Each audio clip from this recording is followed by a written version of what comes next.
Assalamualaikum warahmatullahi wabarakatuh. Bertemu lagi di podcast Radar Jogja, podcast yang main bola. Masih bersama dengan Pak Ananto dan juga Mas Kopong. Kali ini kita ngomongin soal PSS. PSS 2 pertandingan beruntun kalah lagi. Ini ngapa ini? Kalah lagi. Kemarin kalah dari Barito ya, 1-0. Gol cepat Borneo 1-0. Di menit ke-8 itu sudah kegolan oleh Hardiansyah itu. Dan 20 menit sisa. Dwiki Ardiansyah ya nama lengkapnya ya. Dan sebetulnya PSS masih punya kesempatan untuk membalas karena menit ke-70 itu Yusuf itu kena kartu merah, tapi lagi-lagi kita kurang memanfaatkan peluang yang ada. Langsung saja kita tanyakan ke Mas Kopong. Gimana Mas dengan hasil minor di kemarin terakhir ini? Ya bagaimana ya Mas ya? Hasil sudah berbicara ya Mas ya. Tapi di sini Mas yang menarik itu kan sebenarnya di pertandingan kemarin itu kan walaupun kalah, artinya kan PSS juga memiliki banyak peluang sebenarnya. Sebelum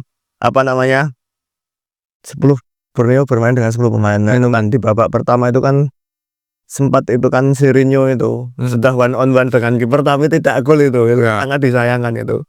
Dan Mas Zola pun juga berkata seperti itu. Ini pun kata Mas Zola itu permainan antara PSS dengan Borneo ini sangat imbang sebenarnya. Kedua tim bisa memiliki 3-4 peluang yang sama. Tapi dalam prakteknya di lapangan pemain Borneo itu lebih detail Pak. Permainan Borneo lebih detail, lebih tenang sehingga dalam mengeksekusi bola itu finishing itu lebih tenang dan bisa mencetakkan 1 gol itu. Pemain PSS juga merungsung semua kalau saya lihat kemarin. Dan tetap acak itu loh Pak mainnya piye ya. Tetap Viko menjadi tulang punggung ya angel.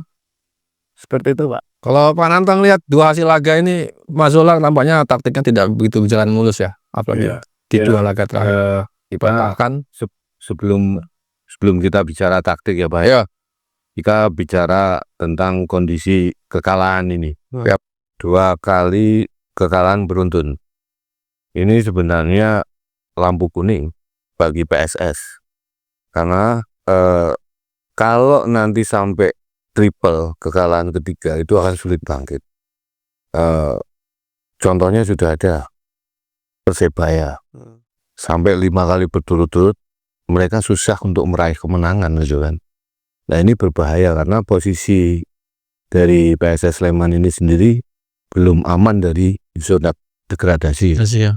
Beruntung kemarin Persis kalah juga dari Madura gitu kan. Cuma kalau lihat dari permainannya setelah kekalahan lawan Semen Padang di kandang, ini penyakit PSS ini belum sembuh. Penyakit inkonsistensi dan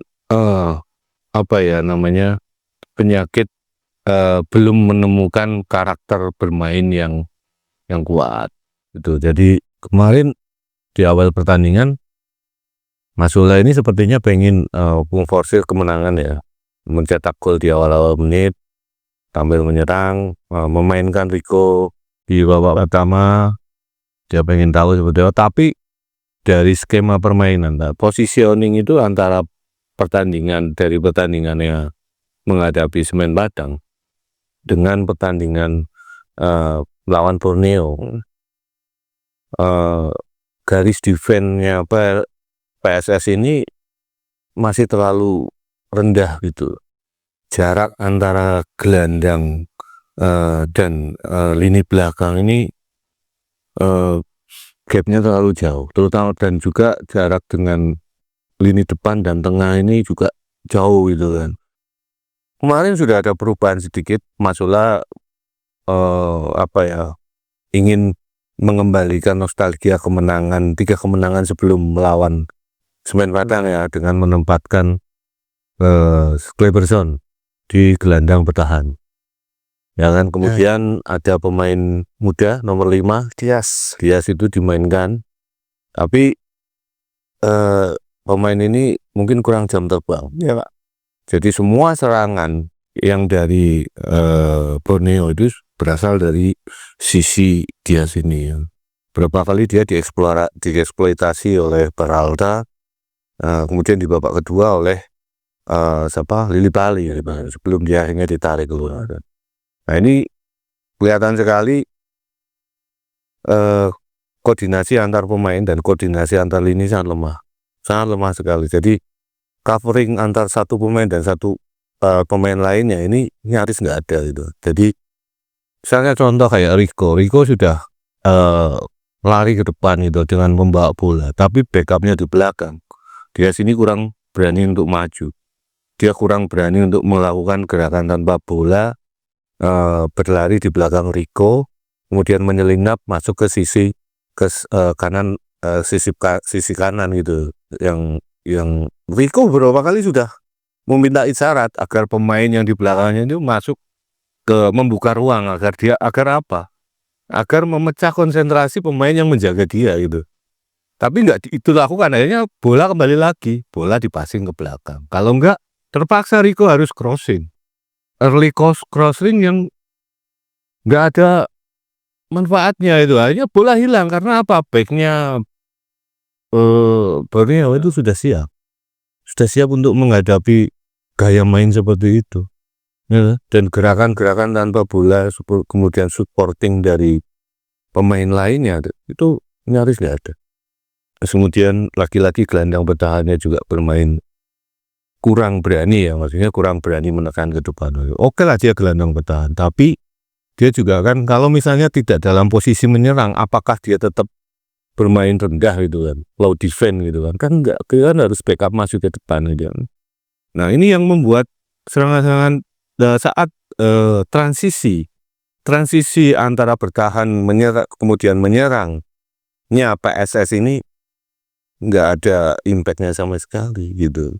Jadi mereka bisa merebut bola di daerah pertahanan sendiri, kemudian berusaha untuk melakukan penetrasi ke depan, transformasi untuk menyerang, tapi ini nggak jalan karena apa? Backup pemain di belakangnya dan sekitarnya itu nggak ada. Pemainnya jaraknya jauh-jauh, ya kan? Ini membuat apa? Lawan mudah melakukan antisipasi dengan cukup memotong menutup gerak pemain yang membawa bola dan menutup jalur passing pemain PSS lainnya itu udah selesai gitu. Pertandingan selesai sebenarnya dari babak pertama setelah gol itu pertandingan udah selesai gitu.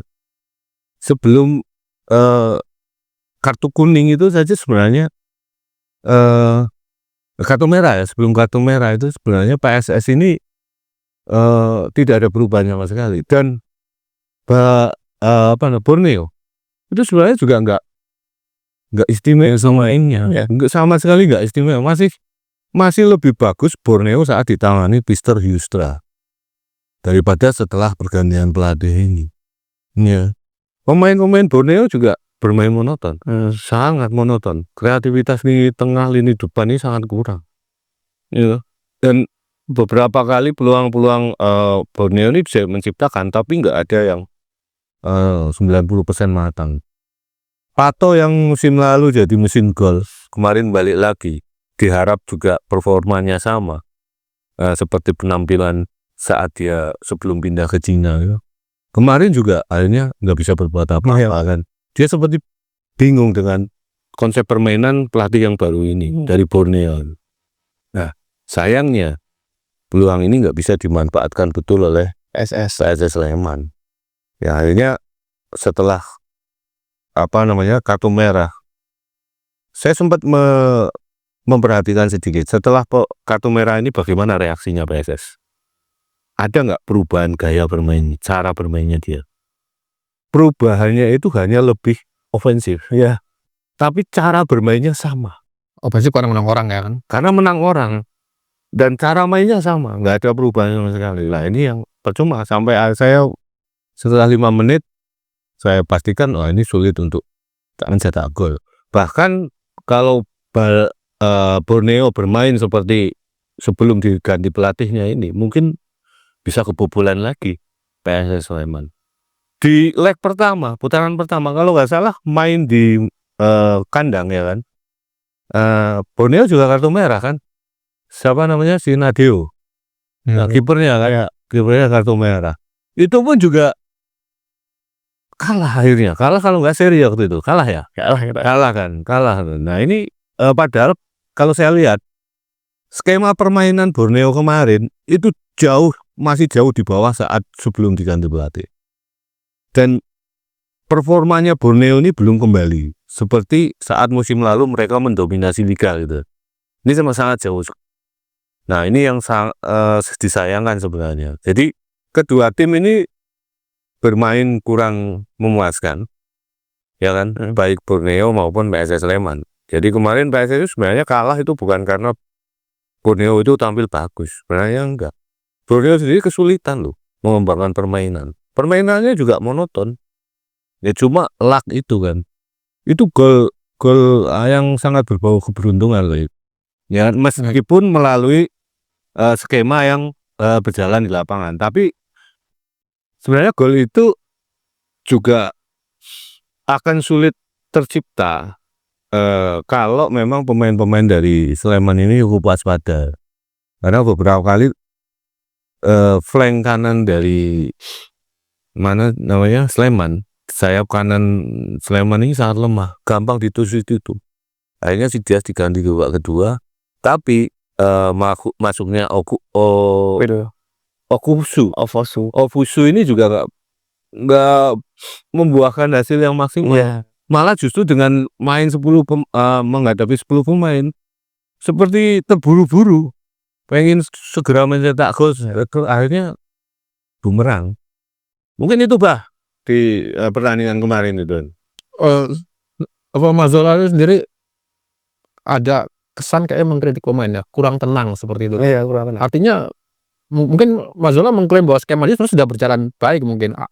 Aja mungkin seperti itu, hanya saja ketidaktenangan pemain yang menjadi masalah di lini depan tidak bisa menghasilkan gol itu. Menurut Pak Ananto gimana seperti itu? Ya sebenarnya begini Pak, kembali lagi seperti kita bicara sebelumnya ya. Kalau strategi, sistem, skema di atas kertas ini sudah dianggap berjalan, tapi kemudian di atas lapangan tidak berjalan, kan problemnya cuma dua.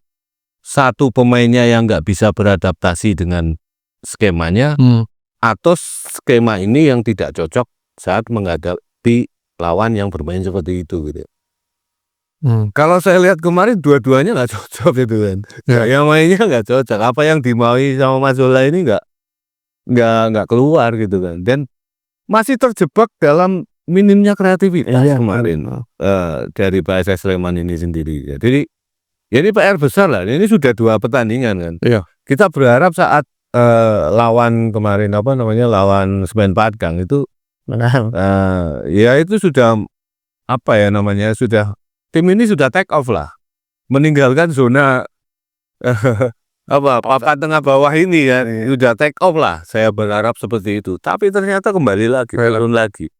Terus apakah mental pemain juga masih terpengaruh ya kan dengan kekalahan di pertandingan sebelumnya atau bagaimana? Di babak kedua setelah ketinggalan 1-0 dan mereka bermain dengan 11 pemain lawan dengan 10 pemain, striker semua diturunkan ya Pak.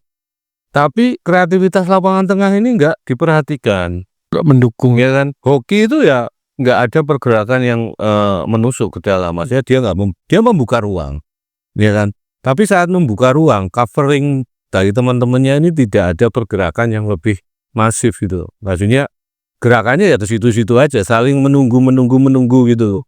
Nah ini pertandingannya memang membosankan. Dan di akhir pertandingan itu juga saya udah pilih ini sulit untuk cetak gol gitu. Sangat sulit untuk cetak gol karena ya itu tadi, karena gaya mainnya juga seperti itu. Dan Borneo itu sebenarnya kemarin juga nggak begitu mati-matian ya dalam mempertahankan gawangnya itu ya, itu malah-malahannya. Ya kan, mereka pada sebenarnya ya sudah mentok, itu sistemnya sudah mentok. Mungkin pemain juga masih beradaptasi dengan gaya atau skema pelatih yang baru ya.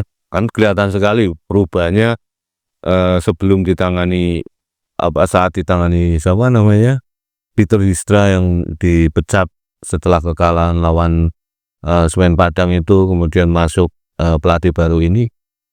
Karakter gaya permainannya ini berubah, tapi berubahnya ini masih dalam adaptasi. Ini pemain ini masih mencari-cari maunya pelatih itu seperti apa.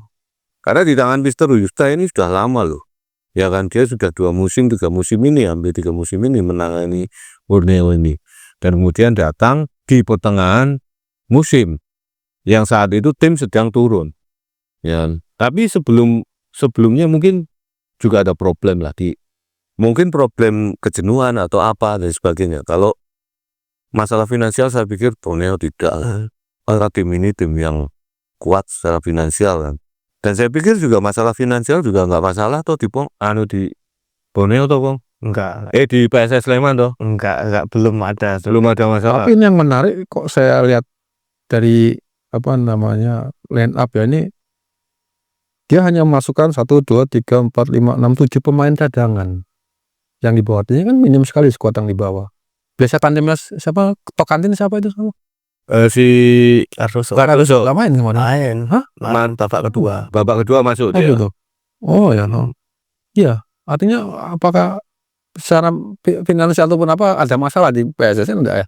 Ya mungkin banyak yang cedera tuh Mas dari kemarin itu kan. Gitu. Banyak cedera. Berapa pemain yang cedera, Bang? Kayak Abdul kemarin kan ya cedera. Ya, Abdul gak ikut, tapi terus kemudian Dion kenapa dia? Dia nggak tahu ya. Ya, dia kan kemarin cadangan kan itu apa ya? Ada Dias ya. Wah, dia sih. Padahal Dion itu di beberapa pertandingan bagus. Ya, dia cetak gol waktu Semen Padang. Dan tandemnya si siapa? Tokantin kan Sirino ya. Sirinho. Sirino. Sirinho aja masuk babak pertama ya. Jadi starter was Mungkin karena Cardoso yang tampil kurang memuaskan saat Semen Padang. Mungkin Mas Zola ingin mengubah komposisi pemain. Ya, menarik beberapa pemain yang selama ini starter digantikan dengan pemain-pemain yang segar mungkin lah press. Ini apa? Agar mental pemain itu punya bawa angin hadapi yang lebih tinggi gitu kan. Kalau seperti itu kira-kira mungkin saja ini masalah mental, Pak. Masalah mental mungkin karena jenuh atau apa gitu kan. Ini kan jadwalnya padat sekali. Dan ya ini memang harus ada sesuatu treatment yang untuk mengembalikan mental bertanding pemain-pemain gitu. Untuk kemarin sebenarnya Cleverson bisa main ya. Dan itu main full kan. Padahal dia baru pulih dari ring. Nah, dia diprediksi 3-4 pertandingan absen, tapi ternyata hanya 2 pertandingan aja yang absen. Itu dipaksakan untuk apa tuh, Bang? Sudah sembuh total apa memang dipaksakan bermain? Tapi sebelumnya itu pas aku melihat latihan itu udah ikut latihan. Udah ikut latihan. Udah ikut latihan. Ya, semangat Dion itu gak dimainkan kemarin ya. Meskipun apapun ya, buktinya di lapangan Dion itu lebih bagus dibanding dia. Iya. Ya, Bang. Lebih bagus dari sisi apapun, dari mental, dari cara main, dari pergerakan itu jauh. Mohon maaf ini ya, saya lagi tidak merendahkan dia saya. Tapi memang kenyataannya seperti itu. Karena memang jam terbang sendiri itu juga berbicara. Ya. Meskipun umurnya hampir sama toh. Junior semua ya. Dua-duanya senior. Nah, setelah 2 kalian ini hari Minggu besok kan lawannya Bali ya, Bali United kalau nggak salah. Ini persiapan apa yang dilakukan Mas Zola? Karena bisa hat-trick ini, Bang. Baru pulang tuh. Turut 3 kali. Baru pulang tuh ini, baru pulang. Nah, ini belum melakukan apa-apa. Oh gitu. Artinya kan ini kan 3 kali tanpa kemenangan, Mas. Iya. Tapi Mas Zola tetap optimis nih katanya. Ya tetap optimis. Tetap optimis karena kan Kasih nanti. katakan katanya ini timnya itu belum masuk ke zona degradasi, masih berada di atas lah. Belum masuk. Ya nek 2 kali kalah lagi masuk itu. 1 kalah lagi yang lain menang semua berada. Sekarang Persis itu 14 poin loh. Hanya selisih 5 poin. Ya, selisih 5 poin. 2 kali yang menang Persis. PS ini Iya. PS ini stuck, selesai. Kemarin Semen Padang hampir menang lagi. Ya kan? Main seri kan kemarin 1-1 kan. Nah, untung main seri 1-1. Kalau main mereka menang udah mungkin melampaui nilainya dari PSS Sleman. Ya, Kan head-to-headnya kan tim-timnya itu saja makanya Persis, Semen Padang, terus satu lagi mana? Barito. Barito peringkat 8, Bro. Barito malah naik sekarang kan. Setelah melakukan perubahan pelatih kan sekarang naik lagi ini. Semen Padang. Semen Padang ya itu aja kan, berarti sekarang ini sudah pekan keberapa ini, Pom? 21. Berarti tinggal sekitar 13 pertandingan ya. 13 pertandingan. Ya.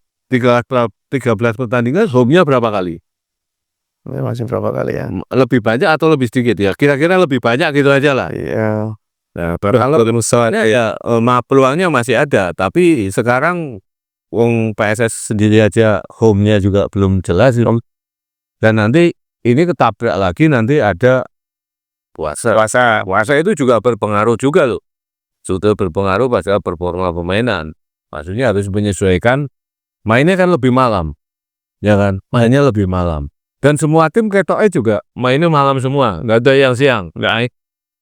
Ini ada peluang PSS ini juga akan musafir lagi. Dari manaan akan berpindah lagi. Karena kalau misalnya dalam jadwal yang sama, hari yang sama, persis main. Nah, kan nggak mungkin PSS barengan main di sini. Kemarin aja jadwalnya itu beda jam. Itu terpaksa PSS juga ngalah. Ya kan? Nah, sekarang kalau misalnya ini terjadi lagi, otomatis juga akan beda lagi.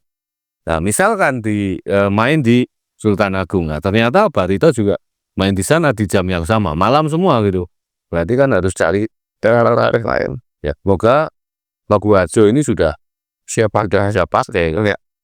Tapi kalau belum ya berarti kan harus ada alternatif lagi di Magelang dan mainnya malam. Nah, ini juga harus ekstra waspada juga. Tapi kalau saya pikir PSS ini main malam, main siang ini nggak terlalu Nggak masalah karena mereka sudah pernah juga. Ya memang awal-awal karena puasa ini memang agak sedikit kroso lah. Maksudnya kroso ya kerasa dengan suasananya. Kalau dengan stamina dan sebagainya mungkin nggak terlalu. Tapi ya suasana karena suasana puasa itu ya mainnya agak malam dan istirahatnya juga recovery-nya juga lebih sulit karena begini Bang. Saat kita main malam itu biasanya jam berapa? Jam 8 sampai jam 9. Setengah 9. Setengah 9 kita itu selesai jam 11 jam 11 tuh. 11 itu sudah jam istirahat 11 kan. 11 itu kita masih di stadion itu. Iya. Ya kan. Pulang ke hotel itu jam 1. Jam 1 itu kalau bagi pemain, bagi atlet itu akan lebih sulit dia akan beristirahat. Karena apa? Saat pertandingan, hormon adrenalin kita naik. Iya. Nah, ini untuk menurunkan adrenalin ini harus butuh waktu. Jadi meskipun badan capek, itu tidak bisa langsung tidur. Harus diturunkan dulu. Jadi apa ya namanya tensi ketegangan setelah main pertandingan ini nggak bisa langsung turunkan. Nah, ini bermasalah bagi apa? Bagi fisik pemain. Apalagi berikutnya harus away gitu kan. Kalau enggak habis main tandang harus pulang ke Sleman dalam posisi yang kondisi istirahatnya berkurang. Ini memang perlu lagi. Jadi ya semoga saja sebelum bulan puasa Sleman itu sudah bisa rebound ya. Maksudnya bouncing back untuk naik lagi dan memetik kemenangan. Kenapa? Kalau sampai ini tinggal berapa pertandingan sebelum puasa berarti? 2 atau 3 ya? Puasanya tanggal berapa lah? 1. Puasa tanggal 1 Maret ya? Mungkin tanggal 1 ya. Berarti kan Masih ada 3 pertandingan. 3 pertandingan ya.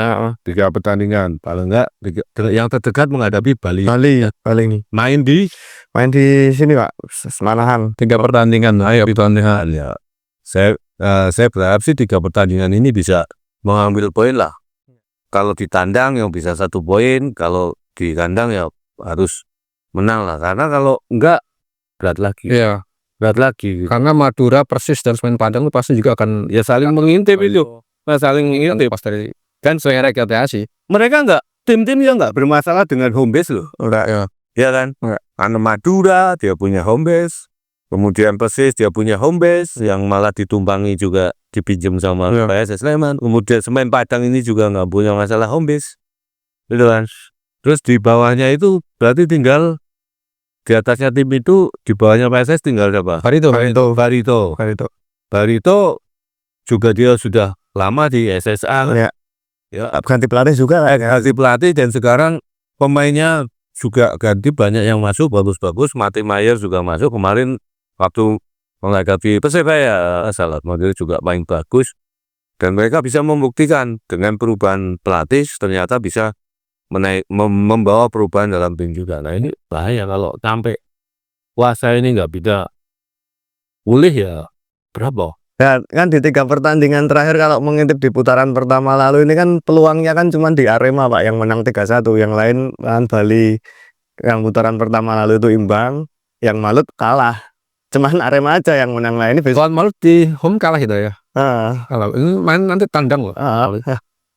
makanya itu cuman peluangnya kalau yang putaran pertama lalu sama Arema aja yang menang, tapi besok nggak tahu lah. Kalau kacamata kamu sebagai seorang wartawan tuh apa yang harus dilakukan oleh Mazzola nih di ya di 3 laga sebelum puasa ini? Ada Bali, ada Arema, ada Malut itu 3 itu. Apa yang harus dilakukan Mazzola? Menang. Bertahan lah Nah, menang. anu lah Mas, Apa harus ngubah skema, apa harus ngubah apa kan? mengubah dari sisi pertahanan. Sisi pertahanan Berarti kamu lihat pertahanannya kurang. kurang, kalau saya melihatnya kurang pertahanannya. Kalau dari teknis menyerang sih striker-strikernya udah lumayan kalau menurut saya permainan depan. Cuman kan dari belakang ke tengah terus ke depan lagi ini kan agak susah kayaknya permainannya, skemanya Pak. Kemarin Cleberson sudah main, kita hanya PSS hanya keunggulan 1 gol. Itu artinya memang PSS cukup cukup bergantung pada Cleberson ya. Ya, ada Cleberson lawan Semen Padang dibantai 4 gol itu. 4 gol. Nah, ini ngeliatnya gimana? Kalau saya agak berbeda dengan Kopong ya. Kalau dari sisi defense, saya pikir nggak masalah. PSS ya. Yang lebih bermasalah itu gelandang. Gelandang kreatifnya sudah ada. Rico dan Rico juga ada. Cuma masalah itu selalu bermain dengan 2 gelandang bertahan. Betinho, Cleberson. Cleberson ataupun Jayus. Dia tuh selalu bermain dengan itu. Jadi nggak tahu apakah dia itu lebih seneng konsentrasi pertahanan atau seperti apa. Tapi 2 pemain ini sangat defense sekali, dan Betinho ini di 2 pertandingan kan seperti hilang. Iya. Ya kan, dan dia starter terus gitu kan. Saya nggak tahu kenapa nggak berani memainkan Paulo. Iya. Ya kan. Kemudian Hamisi juga ini berapa pertandingan ini nggak main ini. Main. Apakah dia cedera? Kan saya pikir nggak cedera kan. Dia fit kan. Ya. Ini nggak main. Kenapa? Ini jadi pertanyaan juga gitu. Ya, mengubah double di gelandang pertahanan ini ya harus berani ya. Kalau perlu ya Betinho karena performanya nggak bagus ya, kalau boleh dicoba dicadangkan ya. Ya ganti siapa lah, person punya Paulo atau person dayanya sih ya, daya dobrak tinggi. Betinho itu kelihatan masih bingung kok. Apakah bingung apa memang kemampuannya seperti itu? Itu saya sudah nggak tahu. Tapi kalau dari awal itu sebenarnya kelihatan pemainnya punya skill gitu kan. Iya. Tapi visi bermainnya juga, mohon maaf ya, mungkin umpan-umpannya gitu, kemudian dia sering salah passing gitu kan, dan sering memaksakan untuk crossing gitu. Itu terlihat sekali, dan dia nggak berani masuk ke dalam kotak penalti. Nggak maksudnya nggak usah masuk lah, mendekati kotak penalti dia juga kelihatan sekali apakah dia fisiknya bermasalah ataukah memang dia enggan untuk melakukan itu, saya nggak tahu. Ya ini kalau soal Betinho sendiri itu kan sudah pernah saya tanyakan kepada Coach Mazzola. Ya kalau menurut kacamata Mazzola itu kan berbeda dengan Betinho yang dikenal waktu saat di Brasil dulu Pak. Emang di Brasil dulu pemain itu mempunyai skill dan mempunyai permainan yang sangat bagus ya, tapi berbeda ketika di Sleman. Nah itu katanya itu punya masalah pribadi. Sedang ada masalah pribadi. Masalah personal, entah di rumah atau dengan siapa saya juga nggak tahu. Tapi sudah mencoba untuk dibicarakan secara 4 mata dengan Mazzola. Harapannya pemain ini bisa segera kembali lagi seperti performa yang ada di Brasil yang lalu. Tapi sampai sekarang kan belum. Kalau Mazzola punya masalah pribadi masih tetap dipasang ya memang. Ya harus jangan juga itu. Begini harusnya. Kalau punya masalah seperti itu ya harus berani ambil sikap. Ya maksudnya ya selesaikan dulu masalahmu gitu kan. Udah ini karena apa? Imbasnya ke tim juga kan ya jadi nggak bagus itu kan. Sementara pemain lain yang punya peluang untuk main juga nggak bisa main. Iya. Gitu. Ya ini saya pikir keberanian sih ya. Tinggal keberanian dari pelatih bagaimana untuk mengambil keputusan apakah pemain ini tetap dimainkan meskipun kondisi psikisnya juga belum stabil.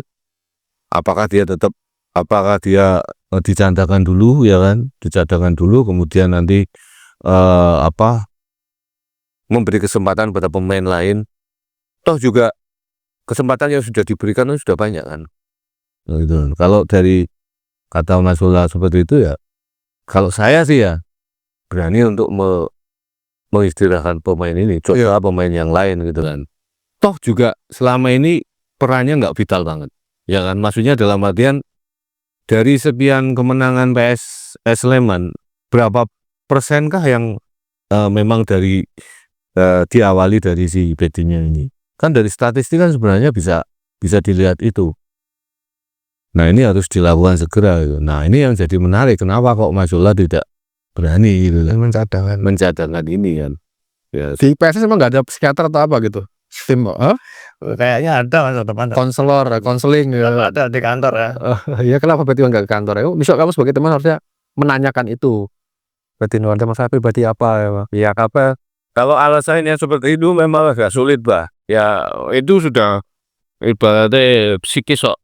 Psikis itu karena sulit untuk ya hanya pakar-pakar tertentu lah ya, kayak psikolog atau psikiatris parahnya ya, yang bisa menyelesaikan itu ya. Ya kita berharap, tapi mungkin dari manajemen sendiri mungkin dia Majola berharap yang namanya pemain bola itu kalau sudah di lapangan itu seneng gitu ya.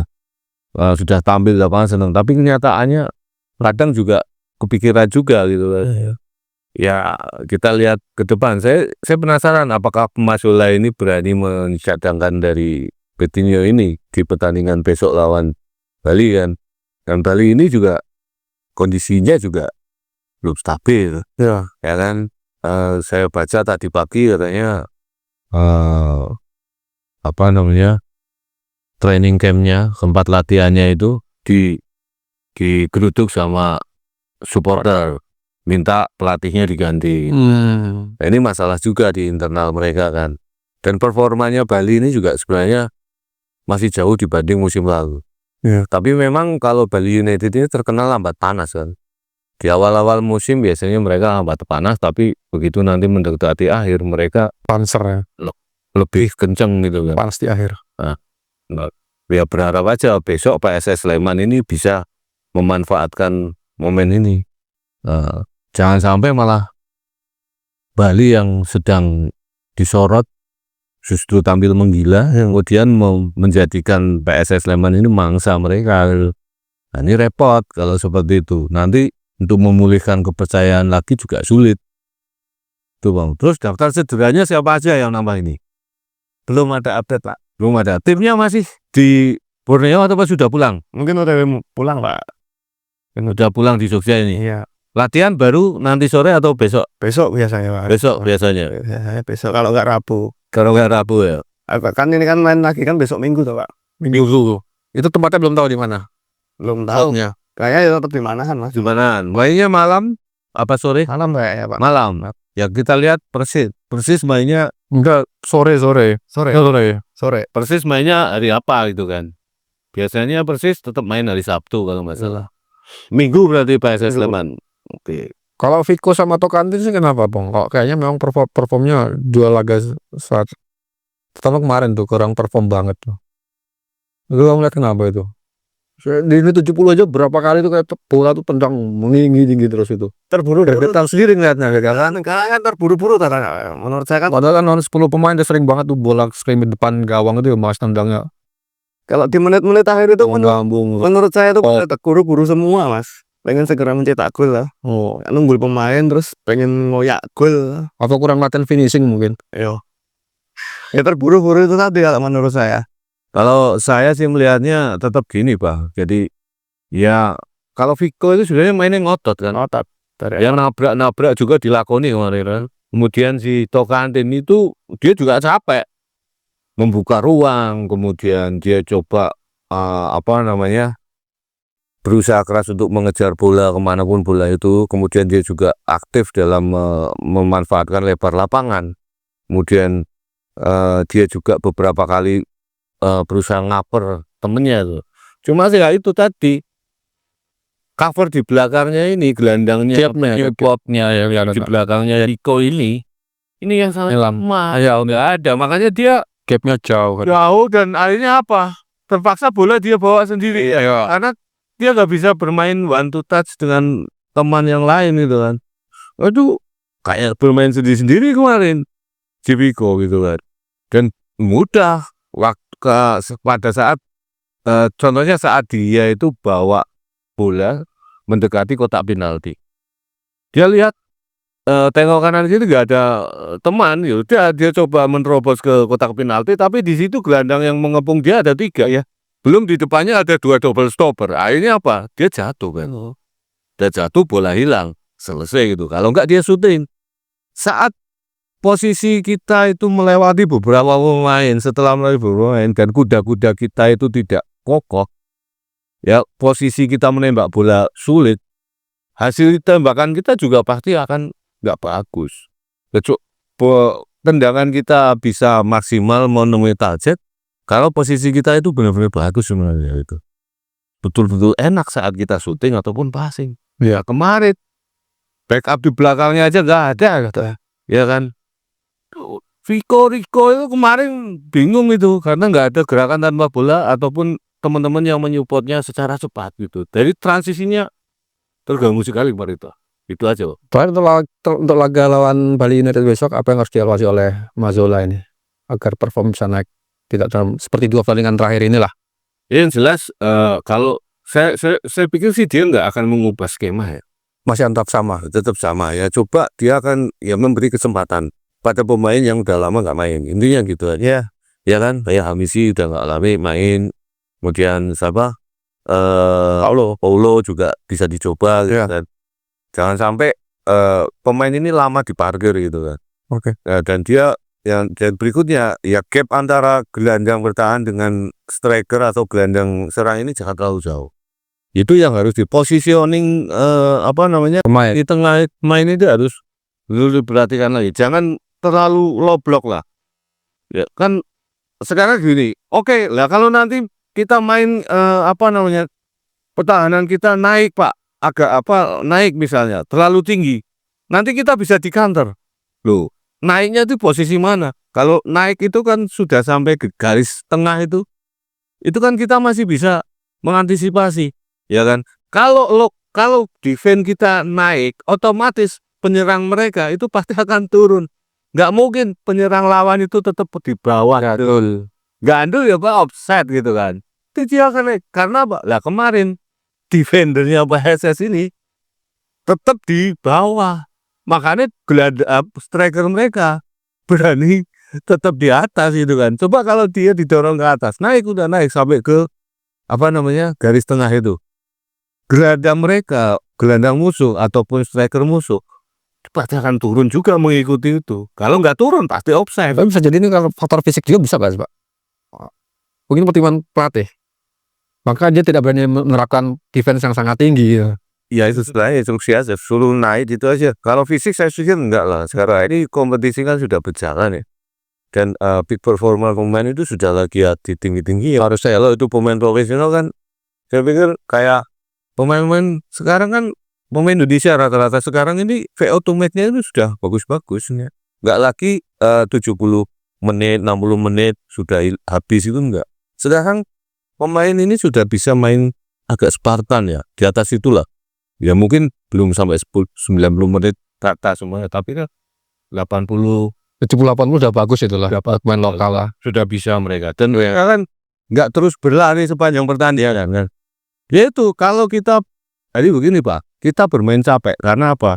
Karena positioning kita salah. Ya kita nggak tepat positioningnya. Kemudian cara bermain kita juga nggak bagus gitu. Cara bermain dan positioning itu penting. Loh, ya kalau positioningnya udah salah, cara bermainnya kita nggak benar, ya kita pasti lebih capek. Ya, tapi kalau kita benar, yang penting positioning kita lihat lawannya di mana gitu. Ya kalau saya ngapain ini defense-nya terlalu rendah, udah tinggal aja ke atas. Nah kipernya ini tinggal menyesuaikan. Jangan juga kipernya itu terlalu di bawah gawang. Dia juga harus mengikuti defendernya dia seperti apa. Nah kemarin kipernya PSS itu diganti. Kenapa itu? Nggak tahu itu Pak. Ini pertanyaan apakah dia cedera atau seperti apa? Enggak, mungkin ingin memaksimalkan kayak kemarin kan rotasi-rotasi seperti itu kan ingin memaksimalkan pemain asingnya di depan Pak. Oh dapat ya menarik benar. Jadi dia maksimalkan kuota pemain asing dengan menarik kiper ya. Ya Jadi ini clear ini Pak, Iya. nggak ada pertanyaan lagi kan. Tak pikir kemarin cedera, dia nggak pernah diserang loh Bapak betul ya. Dia setelah menit 70 nggak pernah diserang loh. Apakah dia memang kecapean ya nggak mungkin lah sudah itu. Tapi masuk akal. Memaksimalkan Pemain asing itu alasannya apa? Kopong ini tadi memaksimalkan kuota pemain asing yang ada di depan. Oke, berarti nggak ada masalah besok dia tetap main ya, Pak. Iya, nggak ada masalah. Ya kan di sebelum-sebelumnya kan juga pernah seperti itu, Pak. Alasannya juga seperti itu. Dan itu pernah diomongkan sama Mas Bola. Benar pasti. gimana Kopong besok lawan Bali United? Tanggapannya dikit. Kok nggak optimis? Saya kemarin optimis, pas main Padang aja optimis. Berapa Pak? 2-0. 3-0. 3. Gitu loh. Hampir betul loh, Bang. Kenapa kok kamu sekarang pesimis imbang gitu? Ya ini sih Kan main kandang, Bang. iya, tapi ini ya Pak, apa namanya? Saya tuh baca-baca di medsos itu supporter juga kayaknya udah lemes Pak. Lemes. Ya kalau dengan skema dan permainan seperti ini, alasan mereka ya. Oh, mereka juga sependapat dengan kita bahwa cara mainnya nggak bagus. Iya. Dan nah ini sampai kapan PSS bertengger di papan bawah klasemen? Ya, jadi kita juga nggak bisa menafikan supporter ya, karena supporter itu sekarang juga pintar. Dia bisa menilai kok. Yap. Tim mana yang punya potensi menang dan tim mana yang nggak akan menang. Mereka itu sudah mulai paham. Karena apa? Ya mereka mengikuti terus kok. Ya kan, dan itu nggak bisa dinafikan loh ya. Oh, berarti kamu mengikuti apa suara hati supporter. Iya, ya bagaimana Pak dengan skema seperti itu ya wajar saja jika supporter dan mungkin ya saya baca itu ada wacana jika supporter itu udah bosan mau kosongkan gerbang, Mau tribun, memasukkan tribun. kosongkan tribun. Gara-gara mainnya seperti itu. Jika seperti itu terus dan bertahan di papan bawah terus ya mau gimana? Ya. Kan juga udah Apa ya? lagi kita jadi tim musafir toh. Iya. Nah itu Keluar duitnya banyak. keluar duit Uang bensin ya kan. tekan kono-kono kalah. Aduh. Ya. Intinya begini, kalau supporter itu sebenarnya kalah atau imbang pun itu masih bisa diterima asal mainnya itu nggak mengecewakan. Ya benar seperti itu Pak. Ya, karena kita kan sepak bola itu lagi-lagi gini, sepak bola itu sangat tidak hanya melulu masalah hasil Ya. masalah hasil akhir. Jadi sangat sangat eman-eman lah kalau kita melihat pertandingan sepak bola itu hanya menunggu hasilnya. Tapi kita juga pengen melihat hiburan kan. Maksudnya menghibur kita mainnya apik, pergerakan bolanya itu juga bagus, ya kan, inisiatif pemain di lapangan ini juga menarik. Itu kan juga menyenangkan kita meskipun hasil akhir kadang juga tidak sesuai dengan apa yang dilakukan, apa yang diperagakan pemain dengan bermain bagus ini juga sulit ya. Tapi kalau misalnya kita bermain bagus, ya skemanya sudah benar, peluang ya probabilitas menang itu lebih tinggi dibanding dengan skema yang stuck seperti itu. Ya. Ya kan kita tinggal menunggu kalah piro.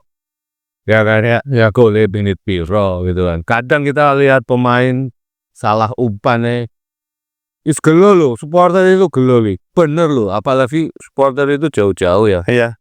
Jauh-jauh dan mereka berani keluar biaya loh. Ya ada batasnya loh, bener. Ya memang butuh hiburan sih. Iya. Mereka itu butuh pertandingan yang menyenangkan mereka lah. Menyenangkan kan bisa dari dua hal. Hasilnya menang, permainannya juga oke. Ya, gitu. Oke. Ya sudah, disampaikan. Cukup. Nggak berani skor ya. Skor nggak berani skor 0-0 sabar ya. Kosong ya oke. Gitu. Oke, cukup sekian ya. Kita pokoknya nggak akan henti-hentinya deh bicarakan soal PSS Sleman. Tetap kita dukung, tetap kita supporter jangan lelah untuk mendukung PSS Sleman dan juga akan selalu membahas PSS Sleman sampai kapanpun ya. Dan saya juga ingatkan untuk komen, share dan juga subscribe ya biar channel kita semakin berkembang besar. Terima kasih. Assalamualaikum warahmatullahi wabarakatuh. Waalaikumsalam warahmatullahi wabarakatuh.